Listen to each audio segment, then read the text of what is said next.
What secret did your grandfather take to their grave? I found the key taped to the bottom of a pickle jar.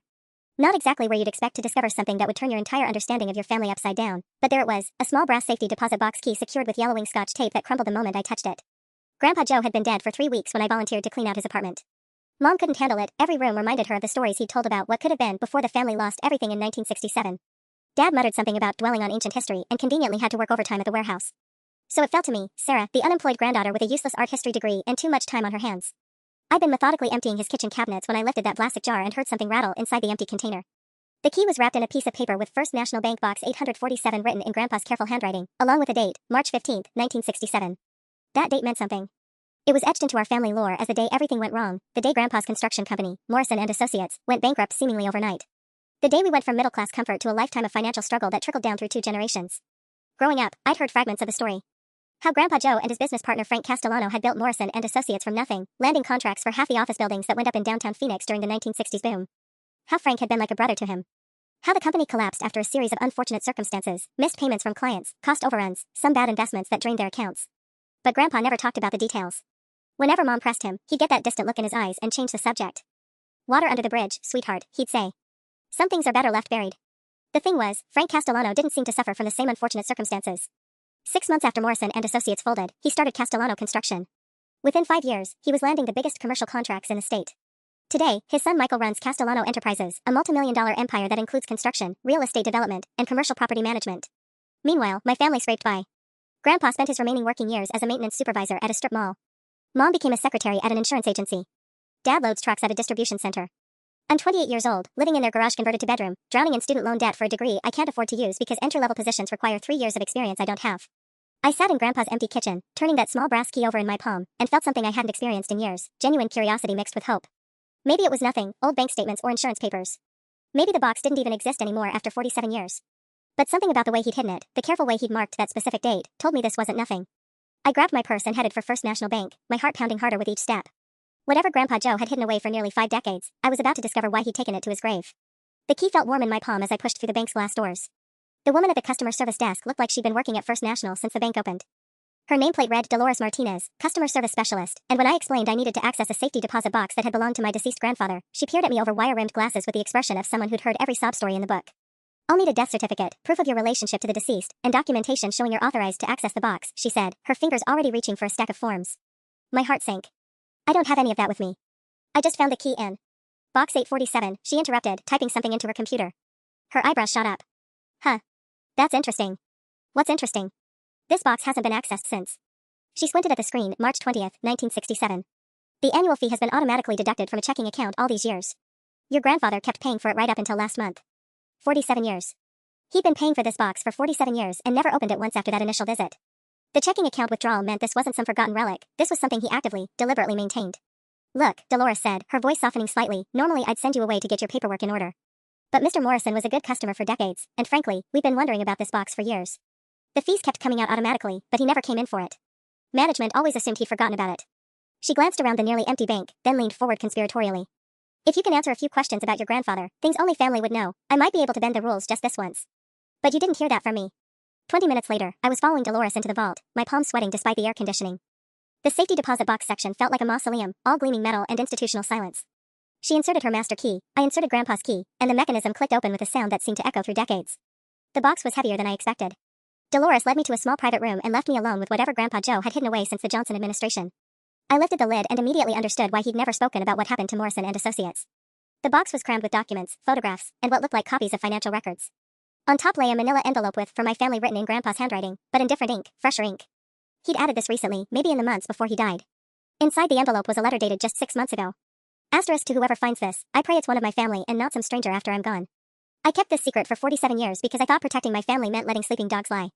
Frank Castellano had lawyers, money, and connections I could never fight. But I documented everything, and now that I'm dying, I realize I may have been wrong to stay silent. Asterisk. Asterisk what Frank did to our company wasn't bad luck or unfortunate circumstances. It was theft, plain and simple. He stole our future and built his empire on the foundation of our dreams. The evidence is all here, every forged signature, every diverted payment, every lie he told. Asterisk. I don't know if there's still time to make this right, but if someone in my family has the courage I never had, everything you need is in this box. Don't let him win forever. Love, Joe Morrison.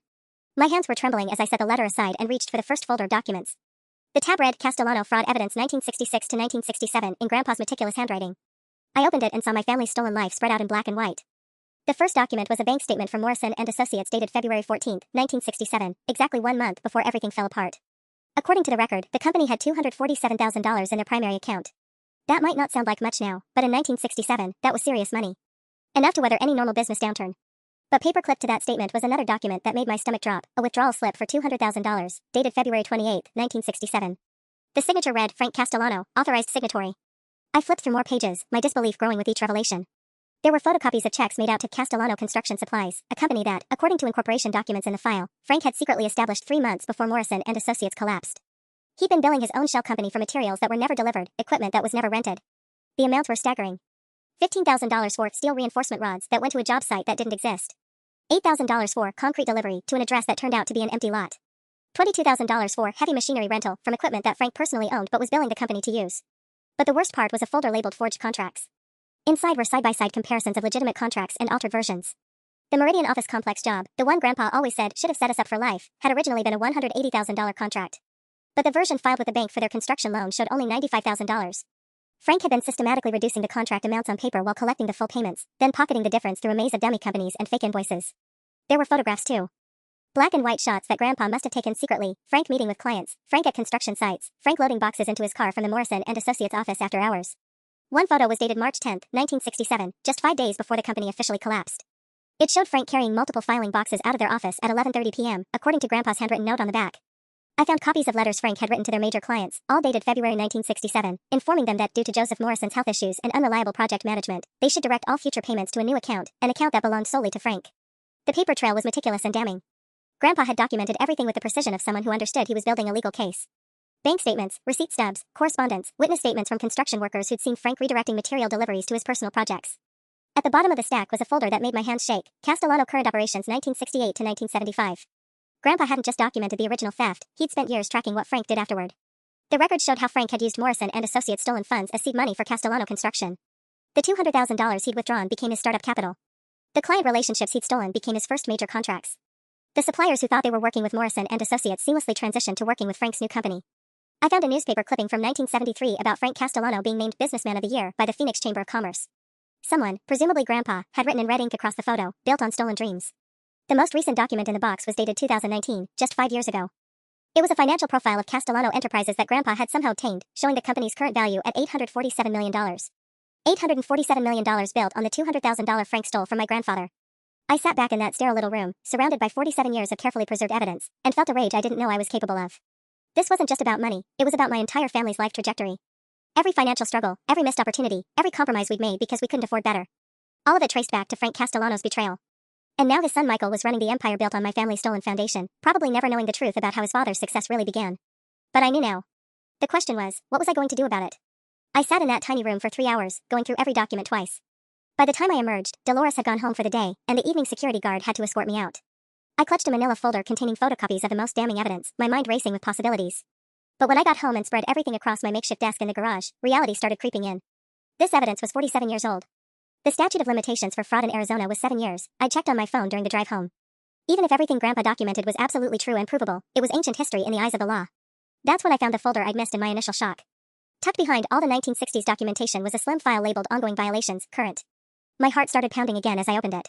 The first document was a 2018 investigation report from the Arizona Department of Environmental Quality. Castellano Enterprises had been cited for illegally dumping construction waste in protected wetlands outside Scottsdale. The fine was $2.3 million, but according to a handwritten note in Grandpa's careful script, paid fine, no admission of guilt, sealed settlement. How had Grandpa gotten access to sealed settlement documents? The answer was in the next folder, Inside Sources. Apparently, my grandfather had spent decades cultivating relationships with people inside various government agencies, law firms, and even within Castellano Enterprises itself. There were Christmas cards from someone named Rita in the county planning office, birthday notes from Jim at the state licensing board, and most intriguingly, a series of letters from someone who signed only as Am and worked inside Castellano Enterprises. The most recent letter from Am was dated just 8 months ago. Asterisk Joe, the apple didn't fall far from the tree. Michael C. is using the same tactics his father did, just with better lawyers. The Pinnacle Heights project is classic Frank playbook, shell companies, inflated invoices, bribes disguised as consulting fees. I've copied what I can safely access. If anything happens to me, make sure this sees daylight. Some of us remember what Frank did to you. Asterisk. Attached to the letter were bank records showing payments from Pinnacle Heights Development, a Castellano subsidiary, to Desert Consulting Solutions, a company that, according to incorporation records, didn't actually exist until 3 days before receiving its first payment of $150,000. But the real bombshell was a series of photographs taken with a modern digital camera. They showed Michael Castellano. I recognized him from the Business Journal articles Grandpa had collected, meeting with Phoenix City Councilman Robert Martinez in what appeared to be a private exchange of envelopes. The photos were dated just 6 months ago, and someone had written Martinez voted to approve Pinnacle Heights zoning variance 2 weeks after this meeting on the back. This wasn't just about ancient history anymore.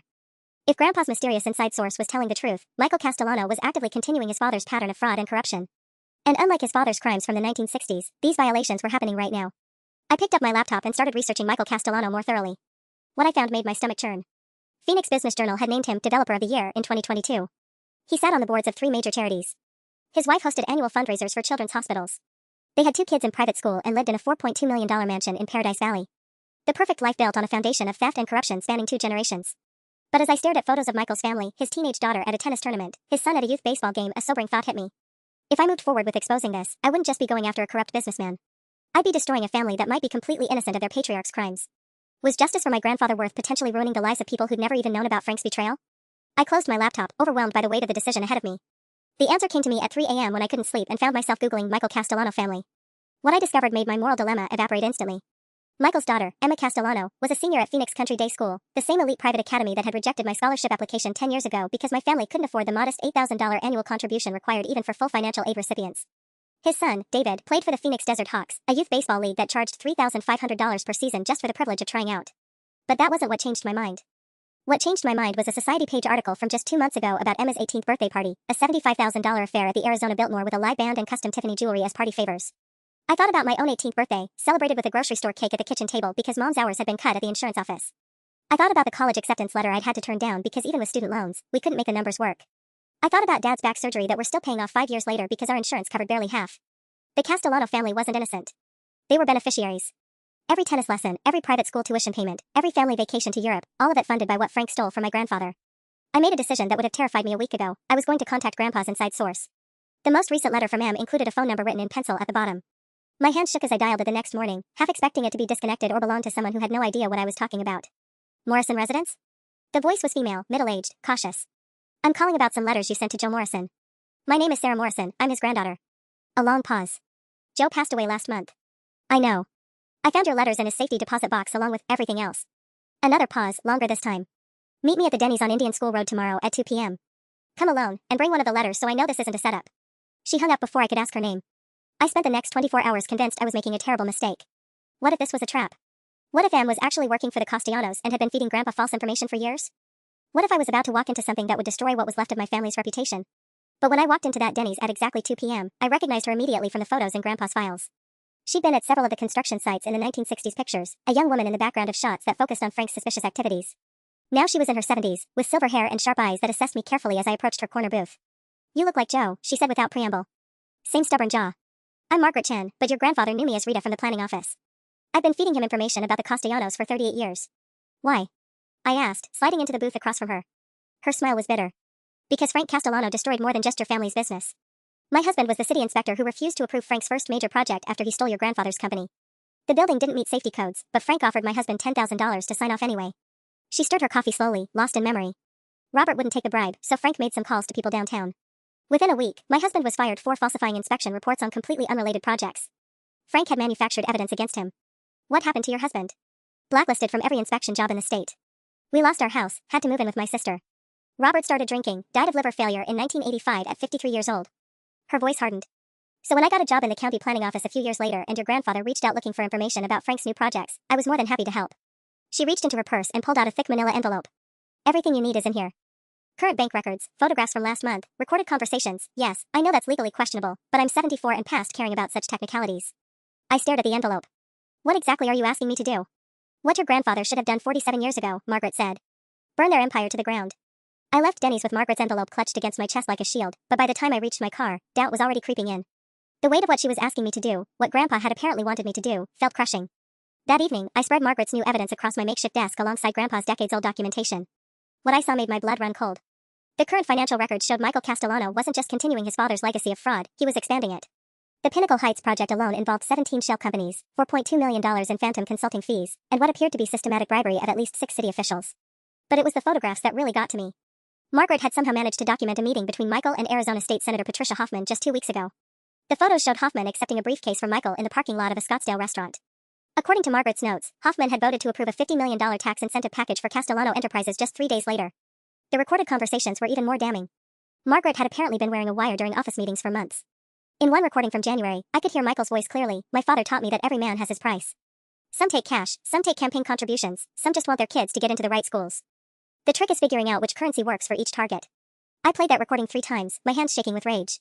This wasn't just corruption, it was a systematic philosophy of manipulation that had been poisoning Phoenix politics for decades. Then I found the folder labeled Insurance Records, Morrison Family. My stomach dropped as I opened it. Inside were copies of medical bills, insurance claims, and financial records that I'd never seen before. Margaret had somehow obtained documentation of my family's struggles going back years. Dad's back surgery in 2018, $47,000 total cost, $31,000 out of pocket after insurance. Mom's breast cancer scare in 2020, $12,000 in testing and treatment that forced them to take out a second mortgage on their house. My student loan debt, $89,000 for a degree I couldn't afford to use because every entry-level job required experience we couldn't afford for me to gain through unpaid internships. But the document that broke me was a copy of Grandpa's medical records from his final year. The cancer treatment that could have extended his life by 18 months cost $85,000, money our family didn't have. Grandpa had refused the treatment, telling us he was ready to go and didn't want to burden anyone with the expense. He died 6 months earlier than necessary because our family couldn't afford to keep him alive. Meanwhile, Emma Castellano's birthday party cost almost as much as Grandpa's life-saving treatment would have. I called Margaret that night, my voice barely steady. "I want to move forward, but I need to know exactly what we're dealing with," I told her. "How powerful are the Castellanos really? What happens to us if we try this and fail?" Margaret's laugh was humorless. "Honey, Frank buried 3 families who tried to cross him back in the 70s. Not literally," she added quickly, "but he destroyed their businesses, their reputations, their ability to make a living in this state. Michael's got the same reach, just with better PR. Then why haven't you done something yourself? You've had this evidence for years." "Because I'm nobody," she said simply. "A retired planning office clerk with a grudge. But you're different. You're Joe Morrison's granddaughter. You represent the family Frank destroyed.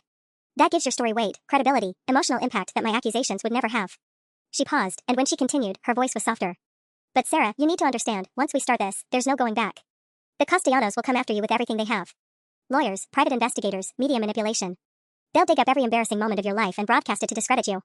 I thought about my unemployed status, my student debt, my complete lack of powerful connections or resources to fight back. "What would you do?" I asked her. "I'd burn it all down," Margaret said without hesitation. "But I'm dying anyway, pancreatic cancer, maybe 6 months left. You're 28 with your whole life ahead of you. The question is, can you live with yourself if you let them keep winning?" I hung up and stared at the evidence scattered across my desk, knowing that whatever decision I made in the next few days would define the rest of my life. I didn't sleep that night. Instead, I sat in the converted garage that served as my bedroom, staring at decades of evidence spread across every available surface, trying to find the courage to destroy a family that had already destroyed mine. At 6:47 a.m., my phone buzzed with a text from an unknown number. "We need to talk. Emma Castellano." My blood turned to ice. How had Michael's daughter gotten my phone number? How did she even know I existed? Before I could process what this meant, another text arrived. "I know you found your grandfather's files. Meet me at Central Coffee on McDowell at 10 a.m. Come alone." I stared at the messages, my hands trembling. This had to be a trap. There was no way Frank Castellano's granddaughter was reaching out to me unless the family knew exactly what I'd discovered. They were probably already mobilizing their lawyers, preparing to destroy me before I could expose them. But something nagged at me about the tone of her texts. They didn't read like threats, they read like someone who was scared. I spent the next 3 hours Googling everything I could find about Emma Castellano. Most of it was society page fluff, charity galas, tennis tournaments, graduation announcements. But buried in a Phoenix New Times article from 2 years ago, I found something interesting. Emma had been arrested at a climate change protest outside the state capitol, charged with trespassing and disorderly conduct. The charges were later dropped, but the incident had apparently caused a significant rift between her and her father, according to an unnamed family source quoted in the article. Maybe Frank's granddaughter wasn't quite the perfect little princess I'd imagined. At 9:55 a.m., I walked into Central Coffee with Margaret's manila envelope tucked inside my purse and my phone set to record. If this was an ambush, I was going to document every second of it. Emma Castellano was sitting in the back corner, wearing jeans and a faded ASU sweatshirt that probably cost more than my car payment. She looked nothing like the polished socialite from the party photos. Her hair was pulled back in a messy ponytail, her eyes were red-rimmed like she'd been crying, and her hands shook as she lifted her coffee cup. "Thank you for coming," she said when I sat down across from her. "I wasn't sure you would." "How do you know who I am?" I asked, cutting straight to the point. Emma's smile was bitter. "Because my grandfather kept a file on your family for 40 years. Every address change, every job loss, every medical bill. He was obsessed with tracking what happened to the Morrisons after he destroyed your grandfather's company." The casual way she said "after he destroyed your grandfather's company" hit me like a slap. "You know what Frank did?" "I've known since I was 16, Emma said, her voice barely above a whisper. "I found the files in my grandfather's study while he was dying. Bank records, photographs, copies of forged documents, everything showing how he stole Morrison and Associates and used the money to start our company." I leaned forward, studying her face for any sign of deception. "And you've done nothing about it for 2 years? What was I supposed to do?" Emma's voice cracked. "Tell the world that everything my family built was based on theft?" Destroy my parents' lives, my brother's future, every person who works for Castellano Enterprises? She pulled out her phone and showed me a photograph, Frank Castellano on his deathbed, looking directly at the camera with cold, unrepentant eyes. He made me promise on his deathbed that I'd never tell anyone what I'd learned. Said your grandfather was weak and deserved what happened to him. The rage that surged through me was so intense I had to grip the table to keep from screaming. And you agreed? I was 16 and terrified, Emma said, tears now flowing freely. But I've regretted it every day since. Do you know what it's like living with that guilt? Watching my parents celebrate the company's success, knowing it was built on your family's suffering? I studied her carefully, looking for any sign this was an elaborate performance. But the anguish in her voice seemed genuine, and more importantly, she'd just confirmed everything Grandpa had documented. Why are you telling me this now? I asked. Emma wiped her eyes with her sleeve. Because my father is planning something terrible, and I think it involves your family. The coffee shop suddenly felt too small, too warm. What do you mean? He knows you found the safety deposit box, Emma said. He's had people watching your grandfather's apartment building for years, and someone reported seeing you at the bank. He's been making phone calls all week, to lawyers, to people in the city government, to some very scary-looking men who aren't lawyers. My mouth went dry. What kind of phone calls? The kind where he talks about permanent solutions to legacy problems, Emma said, her voice hollow. Sarah, I think my father is planning to make sure you never get the chance to use whatever evidence your grandfather left behind. The words hit me like ice water. I stared at Emma, searching her face for any sign she was lying or exaggerating, but all I saw was genuine terror. What exactly did you hear? I asked, my voice steadier than I felt. Emma glanced around the coffee shop nervously before leaning closer. 3 nights ago, I was getting a glass of water around midnight when I heard Dad on the phone in his study. He was talking to someone about the Morrison girl and how she was becoming a liability that needed to be neutralized before she got ideas. My hand started shaking. Those were his exact words? I recorded it, Emma whispered, pulling out her phone. I've been recording his calls for months, ever since I realized he's doing the same things grandfather did. Maybe worse. She played an audio file, and Michael Castellano's voice came through clearly. The Morrison girl found the old man's stash. We can't let this turn into a media circus like the Henderson situation in '98. Sometimes you have to cut problems off at the root. What was the Henderson situation? I asked, though I wasn't sure I wanted to know. Emma's face went pale. A family that tried to sue us for construction defects that killed someone. Their lawyer died in a car accident 2 weeks before the trial. The family dropped the lawsuit after their house mysteriously caught fire while they were at the funeral. I felt like I was going to be sick. You think your father was responsible? I don't think, I know. I found insurance payouts to a company called Desert Risk Management. It's owned by a man named Vincent Torres who specializes in reputation management and obstacle removal. Dad's paid him over $2 million in the last 5 years. The coffee shop suddenly felt like a fishbowl. I looked around, wondering if any of the other customers were actually watching us. Why are you warning me? This is your family we're talking about. Emma's laugh was bitter. You want to know what kind of family I come from? Last Christmas, Dad bragged about how he'd learned everything from grandfather Frank about eliminating competition. He talked about your grandfather like he was some kind of business legend for staying quiet all those years instead of fighting back. She pulled out a manila folder from her backpack. I've been stealing documents from Dad's office for 6 months, hoping to find the courage to do something with him. Bank records, contracts with Torres, communications with city officials. Everything you'd need to prove the current corruption. I opened the folder and immediately recognized the Pinnacle Heights project Margaret had mentioned, but Emma's documents showed a much bigger scope. Michael wasn't just bribing local officials, he was systematically corrupting the entire Phoenix development approval process. There's more, Emma said, her voice dropping even lower. Dad's been tracking your family's finances for years. He knows about your student loans, your parents' medical debt, their mortgage situation. He told someone on the phone yesterday that desperate people make poor decisions and that you'd probably take money to disappear if the offer was big enough. The implication was clear, they were planning to either buy me off or eliminate me as a threat. Given what Emma had told me about the Henderson family, I had a sinking feeling which option they preferred. I have a proposition, Emma said suddenly. You have your grandfather's evidence from the 1960s. I have proof of Dad's current crimes. Together, we might actually be able to take them down before they destroy you like they destroyed everyone else who got in their way. I stared at this girl who had everything I'd been denied my entire life, offering to help me destroy her own family's empire. It felt too good to be true. What's the catch? I asked. Emma's smile was sad. The catch is that once we do this, both our lives will never be the same. And there's a very real chance we might not survive long enough to see justice served.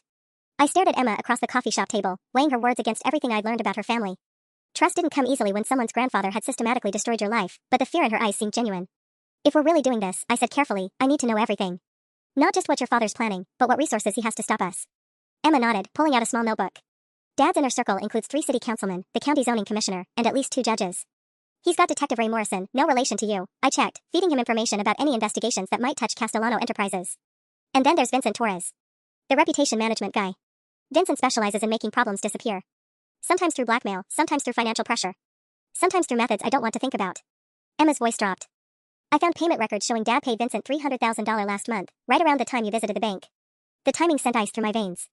They've been planning this since the day I found the box. Longer than that. I found a file from 2018 labeled Morrison Family Contingency Plans. Dad's been preparing for the possibility that someone in your family might eventually discover grandfather's evidence. Emma showed me a photograph of a thick folder on her phone.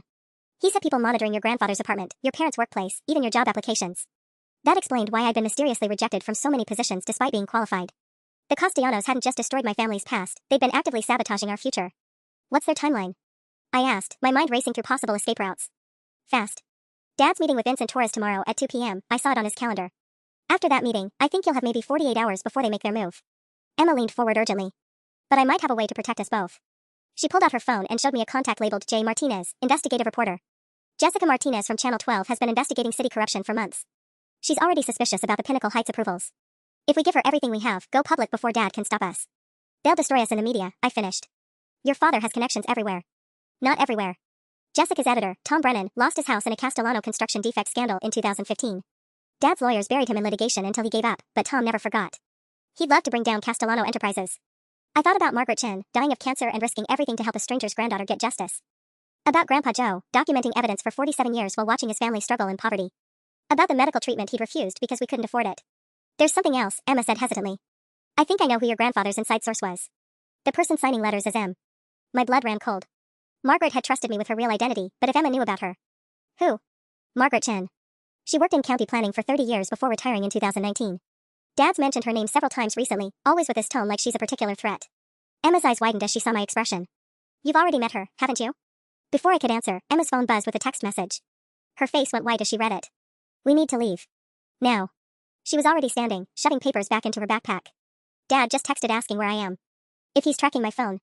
The coffee shop door chimed, and two men in expensive suits walked in, their eyes immediately scanning the room. One of them locked eyes with me, and his hand moved inside his jacket. Back exit, Emma whispered urgently. Don't look back. We slipped through the kitchen, past confused baristas, and out the rear door into the alley behind the coffee shop. Emma was already pulling keys from her pocket. Get in, she said, pointing to a silver BMW. We're going somewhere they can't track us. As we pulled out of the alley, I saw the two men emerge from the coffee shop, one of them speaking rapidly into a phone. In the side mirror, I watched them get into a black SUV and pull into traffic behind us. Emma, I said, my voice surprisingly calm, I think we just declared war on your family. Good, she replied, taking a sharp right turn that made the SUV fall back several car lengths. It's about time someone did. 20 minutes of evasive driving later, Emma pulled into the parking garage of a nondescript office building in central Phoenix. She'd lost the SUV somewhere around the third sudden turn, but my heart was still hammering against my ribs. Where are we? I asked as we took the elevator to the fourth floor. My therapist's building. Dr. Sarah Hendricks has been helping me work through the family guilt for 2 years. More importantly, she's one of the few people in this city my father can't buy or intimidate. Emma led me down a hallway lined with medical offices. She's also Margaret Chen's niece. I stopped walking. What? Margaret never told you? Dr. Hendricks is why Margaret started feeding information to your grandfather in the first place. When Margaret's husband was destroyed by Frank Castellano, Sarah was fresh out of graduate school, drowning in student loans, trying to start her practice. Margaret couldn't afford therapy to deal with her trauma, and Sarah couldn't afford to treat family for free. Emma knocked on a door marked S. Hendricks, LMFT. A woman in her 50s answered, took one look at Emma's panicked expression and my disheveled appearance, and immediately ushered us inside. Emma called 20 minutes ago, Dr. Hendricks said, locking the door behind us. She said you might need a safe place to plan your next move. I found myself in a comfortable office with diplomas on the walls and family photos on the desk, including one I recognized of a much younger Margaret Chen holding a baby. Your aunt has been helping me, I told Dr. Hendricks. Aunt Maggie has been waiting 40 years for someone with the backbone to take down the Castellanos, she replied.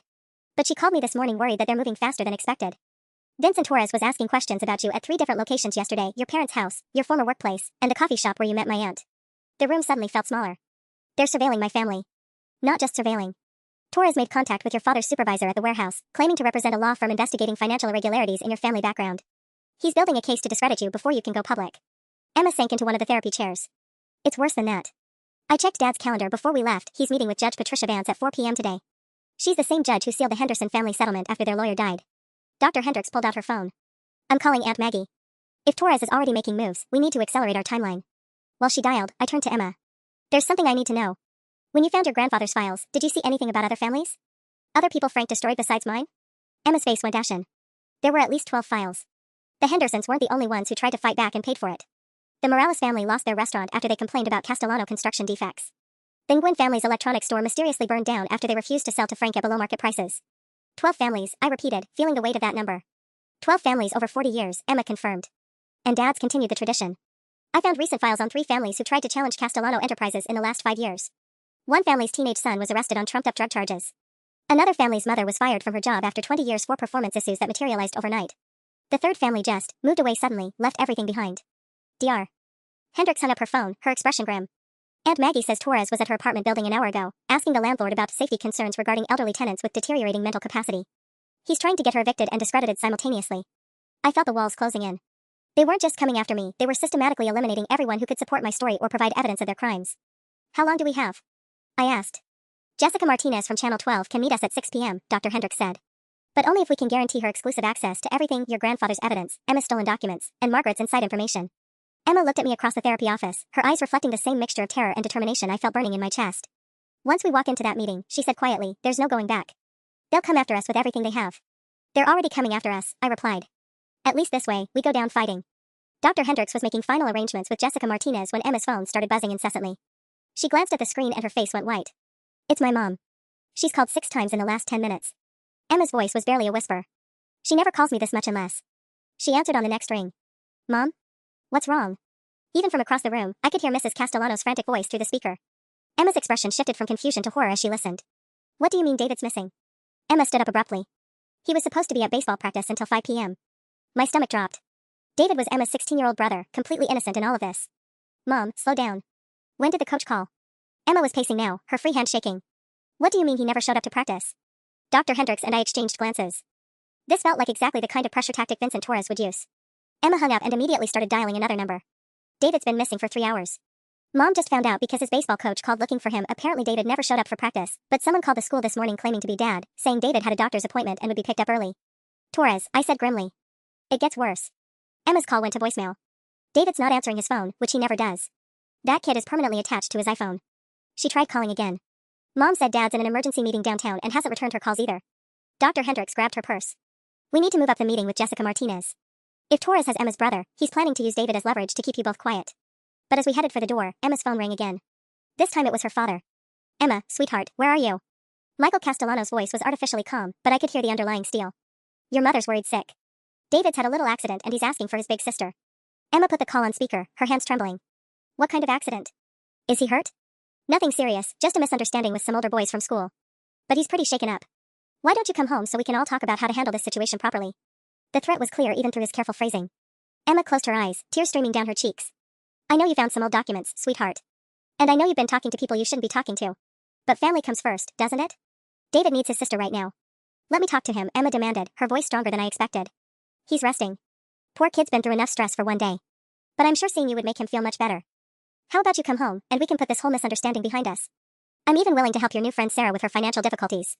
Student loans can be so burdensome. I felt sick. He was offering to pay off my debt in exchange for our silence, while holding Emma's brother hostage to ensure compliance. I need an hour to think about it, Emma said, surprising both her father and me. Of course, sweetheart. But don't take too long. David really does need his family right now. And Sarah, I know you're listening, your parents seem like lovely people. It would be terrible if your father's back problems got worse, especially with his insurance situation being so precarious. The line went dead. Emma turned to me, her face set with grim determination. We're not backing down. But we're also not letting them hurt David or your family. Then what do we do? I asked. Dr. Hendricks was already dialing her phone. We call in reinforcements. 10 minutes later, Dr. Hendricks' office looked like a war room. Margaret Chen had arrived with 2 additional people I didn't recognize, a middle-aged black man in a rumpled suit and a young Latino woman with a laptop bag slung over her shoulder. Sarah, meet Detective Marcus Williams, retired Phoenix PD, Margaret said, breathing heavily from what must have been a frantic drive across town. He's been quietly investigating Vincent Torres for 3 years. And this is Sophia Morales, her family's restaurant was one of Frank Castellano's victims in the 1980s. Detective Williams shook my hand with a grip that radiated competence. I've been waiting for someone with evidence solid enough to take down the whole operation. Torres made a mistake going after a teenager though. Kidnapping carries federal charges, which means this goes beyond local jurisdiction where Castellano has bought protection. Sophia opened her laptop, revealing what looked like a surveillance dashboard. I've been tracking Torres' movements since he destroyed my family. He's got David Castellano at a warehouse on 27th Avenue. I can see his vehicle on traffic cameras entering the area but not leaving. Emma grabbed Sophia's arm. You can actually track him? Honey, I've spent 15 years learning everything about the man who killed my father's dreams. Torres drives a black Escalade, license plate VRT 7749, and he always uses the same 3 locations for his negotiations. The 27th Avenue warehouse is where he likes to keep people while their families make decisions. My phone buzzed with a text from an unknown number, Sarah Morrison. You have 47 minutes to convince Emma Castellano to return home and destroy any documents you may have obtained. After that, situations become more complicated for everyone involved. I showed the message to the group, and Detective Williams swore under his breath. Torres is getting sloppy. Threatening witnesses via text message gives us evidence of coercion. It gives us evidence if we live long enough to present it, Emma said, staring at her own phone where a photo message had just appeared. David zip-tied to a chair in what looked like an empty warehouse, conscious but clearly terrified. Margaret pulled out a thick manila folder I hadn't seen before. Vincent Torres has been Michael Castellano's enforcement arm for 8 years. But he's also been skimming money from the operation. I have bank records showing Torres has stolen over $400,000 from Castellano accounts through fake invoice payments to shell companies he controls. Emma looked up sharply. Dad doesn't know Torres is stealing from him? Your father thinks he's paying for comprehensive security services, Margaret confirmed.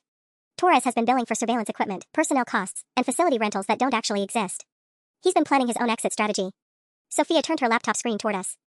Which means Torres has just as much to lose as your father does. Maybe more. If this goes public, Michael Castellano faces corruption charges. But Torres faces federal racketeering, kidnapping, extortion, and potentially accessory to murder charges for the Henderson lawyer incident. Detective Williams checked his watch. We have 42 minutes to either rescue David Castellano or convince Torres that holding him is more dangerous than releasing him. Jessica Martinez is still planning to meet us at Channel 12, but not if we can't guarantee the safety of our witnesses. Dr. Hendricks had been quiet during this exchange, but now she stood up abruptly. There's another option. Emma, does your father actually know Torres took David, or does he just know his son is missing? Emma's eyes widened. Mom said Dad was in meetings all afternoon and wasn't answering calls. What if Torres grabbed David without Dad's permission? What if he's planning to use David as leverage against Dad too? The room fell silent as we processed this possibility. If Torres was operating independently, then Michael Castellano might be just as desperate to get his son back as we were to expose the family's crimes. That changes everything, I said slowly. Torres isn't just trying to protect the Castellano empire, he's trying to protect himself from the Castellanos. Margaret smiled grimly. Which means Vincent Torres just made the biggest mistake of his criminal career. He's trapped between a federal investigation and a family powerful enough to make him disappear permanently. Emma stood up, her jaw set with determination. Then let's make sure he knows exactly how trapped he really is. We had 38 minutes when Emma made a decision that changed everything. I'm calling my father, she announced, picking up her phone with steady hands. If Torres is operating without Dad's knowledge, then Michael Castellano just became our temporary ally. Detective Williams grabbed her wrist. Emma, if you're wrong about this, then David dies either way, she said flatly. But if I'm right, Dad's about to learn that his trusted enforcer has been stealing from him and just kidnapped his son. She dialed, putting the call on speaker. Michael answered on the first ring. Emma, thank God. Where are you? Your mother is. Dad, stop talking and listen carefully, Emma interrupted, her voice ice cold. Vincent Torres kidnapped David 3 hours ago. He's holding him at a warehouse on 27th Avenue, and he's been stealing money from your accounts for years. The silence on the other end of the line stretched for nearly 10 seconds. What did you just say? Michael's voice had dropped to a whisper that somehow sounded more dangerous than shouting. Emma looked at Margaret, who nodded encouragingly. Torres has been billing you for fake services through shell companies. Over $400,000 in the last 2 years alone. And now he's got David zip-tied to a chair, threatening to hurt him unless Sarah Morrison and I destroy evidence of your corruption. Evidence of my... Michael's voice trailed off. Jesus Christ, Emma. What have you gotten yourself into? Sophia turned her laptop toward the phone and played the audio file of Torres' voice from one of Margaret's recordings. The Morrison girl is becoming a liability. Sometimes you have to cut problems off at the root, even if Castellano doesn't have the stomach for it. The sound of Michael Castellano's sharp intake of breath was audible through the speaker. That son of a bitch. He told me the Morrison situation was contained. By kidnapping your son, Dad. That's how he planned to contain it. I watched Emma's face as she listened to her father processing the betrayal. For a moment, Michael Castellano wasn't a corrupt businessman who'd inherited an empire built on theft, he was just a father whose child was in danger. Where exactly is this warehouse? He asked, his voice deadly calm. Detective Williams leaned toward the phone. Mr. Castellano, this is Detective Marcus Williams, retired Phoenix PD. Torres has federal warrants pending for racketeering. If you go after him directly, you'll be walking into a situation that could destroy your family permanently. Detective Williams, Michael said slowly, are you suggesting I let the man who stole from me and kidnapped my son walk away? I'm suggesting we coordinate our efforts. You want your son back safely. We want Torres and his operation exposed. Your family's historical crimes are secondary to stopping an active kidnapping. Emma closed her eyes. Dad, there's something else you need to know. I've been working with Sarah Morrison for the past week. I found Grandfather Frank's files years ago. I know what he did to the Morrison family, and I know you've been continuing his methods. The silence stretched so long I thought the call had dropped. Emma, Michael finally said, we'll discuss your betrayal of this family after I get your brother back. Right now, I need to know everything you know about Torres' operation. Margaret spread a map across Dr. Hendricks' desk. The warehouse is at 2847 West Van Buren. Torres uses 3 vehicles, the black Escalade, a white panel van, and a gray sedan registered to Desert Risk Management. He typically has 2 associates with him for operations like this. Armed? Michael asked. Always, Detective Williams confirmed. But Torres is also paranoid about law enforcement surveillance. The warehouse has multiple exits, and he never stays in one location longer than 4 hours. Emma checked her phone. We have 32 minutes before his deadline. Then here's what we're going to do, Michael said, his voice shifting into the commanding tone of someone accustomed to orchestrating complex operations. Emma, you and Sarah Morrison are going to drive to Channel 12 and meet with that reporter. You're going to give her everything you have about Torres, his theft, his kidnapping, his threats. What about the evidence of your crimes? I asked. Michael's laugh was bitter. Ms. Morrison, at this exact moment, my son's life is worth more to me than protecting my reputation. We'll deal with your grandfather's vendetta after Torres is in federal custody. Sophia was tracking something on her laptop. Movement at the warehouse. The gray sedan just left, that's usually Torres' advanced scout checking for surveillance. Which means he's preparing to relocate David, Detective Williams said grimly. If Torres moves your son to a secondary location, Mr. Castellano, we may not find him in time. Emma stood up, grabbing her purse and the folder of evidence she'd stolen from her father's office. Sarah, we need to go. If we can get Torres' crimes on the evening news in the next hour, it becomes too public for him to hurt David without guaranteeing his own capture. As we headed for the door, Michael's voice stopped us. Emma. When this is over, you and I are going to have a very long conversation about loyalty and family. I'm looking forward to it, Dad, Emma replied. Because you and I are going to have a very long conversation about justice and making things right. We left Dr. Hendrick's office with 28 minutes to save David Castellano and expose the truth that had been buried for 47 years. The Channel 12 parking lot was nearly empty when Emma and I arrived with 18 minutes to spare before Torres' deadline. My hands were shaking as I carried the manila folders containing 47 years of evidence, knowing that in the next hour, either David Castellano would be safe or we'd all be destroyed by the most powerful family in Phoenix. Jessica Martinez met us at the employee entrance, a sharp-eyed woman in her 40s with a kind of intense focus that made it clear why she'd built a reputation for taking down corrupt politicians. Her cameraman, a bearded guy named Rick, was already setting up equipment in a small conference room. "I've got exactly 37 minutes before the evening broadcast," Jessica said without preamble. "Tom Brennan cleared the entire A block for this story, but I need rock-solid evidence. The Castellanos have sued us twice in the past 3 years for defamation." Emma spread her father's stolen documents across the conference table. "Vincent Torres has kidnapped my 16-year-old brother to stop us from exposing this. Every second we waste puts David in more danger." Jessica's eyebrows shot up. "You're telling me this story includes an act of kidnapping?" "Torres grabbed David from school 3 hours ago," I confirmed, showing her the threatening text messages. "He's demanding we destroy all evidence of Michael Castellano's corruption or David gets hurt." Rick adjusted his camera angle. "Jessica, if there's an ongoing kidnapping, we need to notify." "Detective Williams is coordinating with federal authorities," Emma interrupted. "But Torres has connections inside Phoenix PD. Going through normal channels could get David killed." Jessica was already flipping through Margaret's financial records showing Torres' embezzlement. "Holy shit. He's been stealing from his own client while running extortion operations. And these bank records show systematic bribery of city officials going back 8 years. My phone buzzed with another message from Torres. 15 minutes, Sarah. Your friend's little brother is getting impatient. Make the right choice." Emma's face went white. "He sent me a video. The footage showed David in what looked like a different location, no longer the warehouse Sophia had identified. Torres had moved him during our meeting, exactly as Detective Williams had feared. David looked terrified but unharmed, and I could hear Torres' voice off camera. "Tell your sister she has 12 minutes to make this right." Jessica grabbed her phone. "I'm calling this into federal authorities right now. Kidnapping trumps everything else." "Wait," Emma said desperately. "If Torres sees FBI vehicles heading for any of his known locations, he'll panic." David could, she couldn't finish the sentence. Rick was filming everything. "Jessica, we're getting this whole conversation.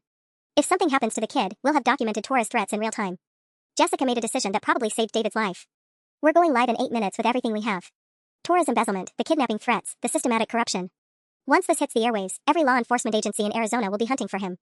My phone rang, Detective Williams calling with news that made my blood run cold. "Sarah, Michael Castellano just did something incredibly stupid," he said. "He went to the 27th Avenue warehouse with 3 armed men. The building was empty, but they found evidence David had been there. Now Torres knows his client is actively hunting him." "Which means what?" Emma asked, having heard the call on speaker. "It means Torres is trapped between federal authorities and Michael Castellano's private security team. Desperate men make unpredictable choices," Detective Williams replied grimly. "And your father just escalated this from kidnapping to a potential war between criminal organizations." Jessica looked at her watch. 4 minutes to broadcast. "Emma, I need you on camera explaining how your own family's corruption led to your brother being kidnapped by their enforcer. Can you do that?" Emma stared at the camera, then at me, then at the evidence spread across the table. 47 years of my family's suffering, her family's crimes, and now her innocent brother caught in the middle of it all. "Let's burn it all down," she said, taking the seat across from Jessica. "It's time everyone knew the truth." The red recording light flickered on with 3 minutes until Torres' deadline expired. "Good evening. I'm Jessica Martinez with a Channel 12 exclusive investigation into decades of corruption, theft, and an active kidnapping that's unfolding right now in Phoenix." Emma sat beside me, her hands steady despite everything falling apart around us. The red light on Rick's camera felt like a target, but there was no going back now. 47 years ago, Frank Castellano systematically stole $200,000 and an entire construction company from his business partner, Joseph Morrison, Jessica continued, holding up copies of Grandpa's bank records. That theft became the foundation for what is now Castellano Enterprises, a company worth over $847 million. My phone buzzed, Torres' deadline had passed. Emma's phone showed 17 missed calls from her mother. Tonight, Vincent Torres, employed by Castellano Enterprises as a security consultant, is holding 16-year-old David Castellano hostage to prevent this evidence from being broadcast, Jessica said, showing Torres threatening text messages on screen. The boy's own family's enforcer has kidnapped him to protect decades of criminal activity. The conference room door burst open. Tom Brennan rushed in, his face flushed. "Jessica, we've got federal agents in the lobby asking about this broadcast. And Michael Castellano's lawyer is on line 1 demanding we cease and desist." "Keep rolling," Jessica told Rick, then turned back to the camera. "Emma Castellano, daughter of Michael Castellano, risked her own safety to expose her family's crimes. Emma, what do you want Phoenix to know?" Emma looked directly into the camera. "My grandfather Frank Castellano destroyed the Morrison family and 11 other families over 4 decades. My father continued that legacy. I found evidence of systematic bribery, fraud, and intimidation dating back to the 1960s. Vincent Torres has been our enforcer for years, and now he's taken my brother because we dared to tell the truth." The room's phone rang. Tom answered it, his eyes widening. "Jessica, Detective Williams says they've located David. Torres abandoned him at a gas station on Indian School Road 20 minutes ago. The boy's safe." Emma collapsed forward, sobbing with relief. My phone rang, an unknown number. I answered on speaker. "Congratulations, Sarah Morrison," Vincent Torres' voice filled the room. "You just destroyed the most powerful family in Arizona. I hope you're prepared for what comes next." "What comes next?" Detective Williams' voice cut in from the background, "is your arrest on federal kidnapping charges. Vincent Torres, you're surrounded." The line went dead. Jessica smiled at the camera. In a dramatic conclusion, federal agents have just arrested Vincent Torres. David Castellano is safe and unharmed. But the bigger story is just beginning. She held up the manila folders containing decades of evidence. The Morrison family spent 47 years in poverty because of Frank Castellano's theft. Joseph Morrison worked as a maintenance supervisor while the man who stole his company became one of Arizona's wealthiest developers. Morrison's granddaughter Sarah found evidence that her grandfather had secretly documented everything, waiting for someone brave enough to seek justice. Emma wiped her eyes and looked at me. My family owes your family more than money can repay. But I'll spend the rest of my life making sure every stolen dollar is returned with interest. The federal investigation into Castellano Enterprises will likely take months, Jessica continued. But tonight, a secret that Joseph Morrison took to his grave has finally seen the light. Sometimes justice takes 47 years, but it's never too late for the truth. The red light flickered off. In the sudden silence, Emma reached over and squeezed my hand. Grandpa Joe would be proud, I whispered, finally feeling the weight of 5 decades lifting from my family's shoulders. Outside, sirens wailed as federal agents closed in on Vincent Torres. The Castellano empire was crumbling, but for the first time since I'd found that brass key in a pickle jar, I felt like my family could finally stop running from the past. Justice, it turned out, was worth the wait.